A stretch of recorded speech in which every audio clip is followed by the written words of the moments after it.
আসসালামু আলাইকুম। আমরা যারা ইউটিউবে 2-3টা ভিডিও দিয়ে আমরা আসলে হতাশাগ্রস্ত হয়ে যাই যে ইউটিউবে ভিডিও ভিউ আসছে না, সাবস্ক্রাইবার আসছে না, তো আসলে ভবিষ্যৎ কি?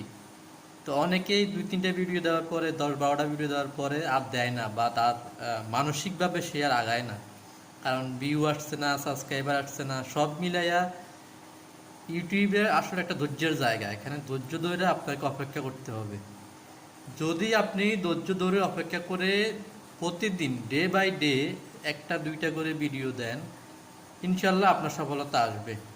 অতএব আপনাকে ধৈর্য সহকারে টেকনিক্যাল পয়েন্ট, কিভাবে কাজ করলে ভিডিও ভাইরাল হয়, কোন ট্যাগ ব্যবহার করলে, কোন কিওয়ার্ড ব্যবহার করলে আপনার ভিডিও ভাইরাল হবে, সেই কিওয়ার্ড, সেই ট্যাগ, এমনকি আপনার ডেসক্রিপশন সুন্দরভাবে, তারপর আপনার টাইটেল, লেখার স্টাইলটা খুব সুন্দরভাবে সব কিছুই, তারপরে থামলেনটা খুব গুরুত্বপূর্ণ। থামলেনটা খুব আকর্ষণীয় হতে হবে।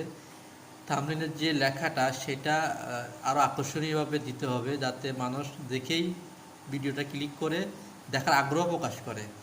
তারপর ভালো লাগলে সাবস্ক্রাইব করবে, লাইক করবে, কমেন্টস করবে। বেশি না, একটা ভিডিও যদি আপনার ভাইরাল হয় তাহলে নেক্সটে আপনি যতগুলো ভিডিও দিবেন ইউটিউবে সবগুলাই ভাইরাল হবে। অতএব ধৈর্য সহকারে ইউটিউবে video day by day upload করুন, ইনশাল্লাহ সফলতা আপনাদের আসবে।